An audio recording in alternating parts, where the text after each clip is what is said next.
let's drop the white pill on AI. And I'm going to get to it quickly. I'm not going to delay, but I just want to first explain. There's a lot of concern, a lot of rightly so, about this brand new technology sweeping across the world. And in my opinion, technology is the second biggest factor that changes the form of how people live. Society and all that, and second most impactful factor on our lives, and the number one being our consciousness, our awareness, our beliefs, what we think about it. So what is the white pill? How do we resolve this problem? People talk about it endlessly. They're worried about it. They're hypothesizing about it, and that's a good thing. Exploring and thinking about it. But what's the resolution to this problem? How do we keep things safe? How do we keep things well? Well, there is a parallel technology that must come into existence now. Sometimes technologies come into existence because they're desperately needed, to keep things stable and okay. So it's this other technology that comes into existence that keeps AI contained and functional and performing well, and not like a fire that just spreads everywhere crazily and does everything. And this technology has many other benefits as well, and it's well overdue. And I've been talking about it for quite a while and working on developing it myself for quite a while. And it is quite simply a system of feedback about well-being to people. Comprehensive, timely, and in its regularity, appropriately regular in its time frame, and reliable or accurate. That'd be three qualities, comprehensive, covering all aspects of human well-being.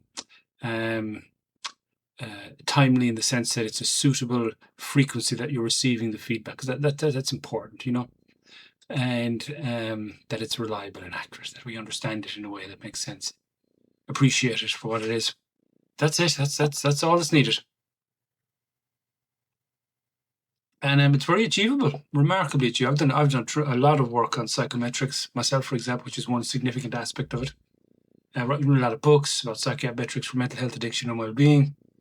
Don't need to break that down in this video, but it's a big part of it. There's also behavioral metrics, and there's lots of other metrics we can get feedback about. Just simply let us know the quality of well-being that's going on in the world,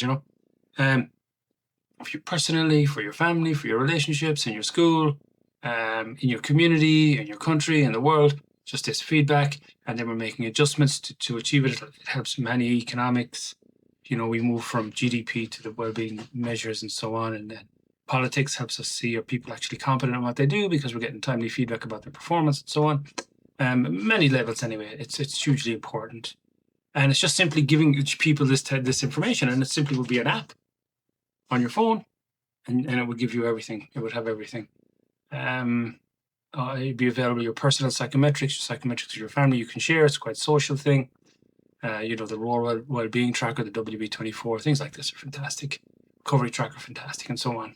But also psychometrics about what's going on in your local area, the homelessness, unemployment, school dropout, just well-being statistics, a bunch of pollution, obviously toxic debt, obviously all these things, and suitably expressed, and it's not that hard to understand them really.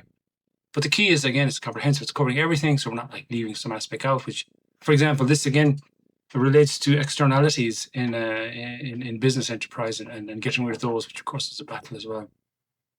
This technology actually addresses an awful lot of issues, as I've mentioned, and I talked about that before. That the white pill, interestingly enough, even though when we get into the red pill, we discover a lot of interesting different things going on, and it can seem there's just a broad range of problems.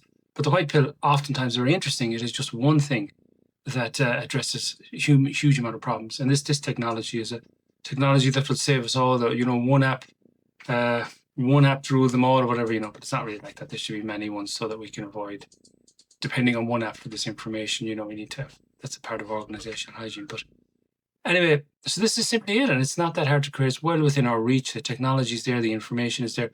We just need to become aware, which again, as I said, is the primary driver of human how we behave and how things develop. To become aware that now is the time we must create this app. We must have it available. This information, everybody getting that information to them. With of course good organizational hygiene applied to it, or the devils will be at it, But yeah, that is the resolution of the AI problem.